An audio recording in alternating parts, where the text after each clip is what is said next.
আসসালামু আলাইকুম। আমার হাতে যে ইটটা দেখছেন এই ইটের নাম বাবরি। তবে এই ইটটার বাবরি নাম হওয়ার কিন্তু কারণ আছে, এর একটা মানবিক গল্প আছে। তো চলুন গল্পটা শুরু করি। তো আমি সোশ্যাল মিডিয়ায় একটা ভিডিও দেখলাম, তো ভিডিওতে নাকি এক অমুসলিম ভাই যার ইট ভাটা আছে, ইটের লেভেলের নাম ছিল পাল। তো সেই ব্যক্তি আমাদের হুমায়ুন কবির স্যারকে ফোন করে এবং বলে যে আমি 3 টলি ইট দিতে চাই এই বাবরি মসজিদের উদ্দেশ্যে।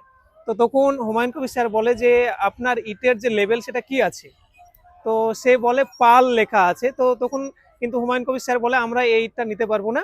তো দেখুন, মানবিক গল্পটা এখানেই, একজন অমুসলিম হওয়া সত্ত্বেও তার ইট ভাটার নাম হচ্ছে পাল। তো সেই নাম চেঞ্জ করে বাবরি নামের ফর্মা তৈরি করেছে ইট কাটার। সেই ফর্মা দিয়ে কিন্তু দেখতে পাচ্ছেন আমার পিছনে ইট, এই ইটগুলো নিয়ে এসছে বানিয়ে। তো সর্বোপরি আমরা যেই ধর্মেরই হই না কেন, সবাই সবার পাশে থাকবো, সবাই সবার সুখ দুঃখটা ভাগ করে নিব। তবেই আমাদের কিন্তু ভবিষ্যৎটা সুন্দর হবে, আমাদের ভারতবর্ষ কিন্তু এগিয়ে যাবে অনেক দূরে। তো আমার একটাই বক্তব্য, আপনারা যেই ধর্মেরই মানুষ হন না কেন, সবাই মানবিক কাজ করুন, সবাই নিজের মানবতাটাকে জাগিয়ে তুলুন।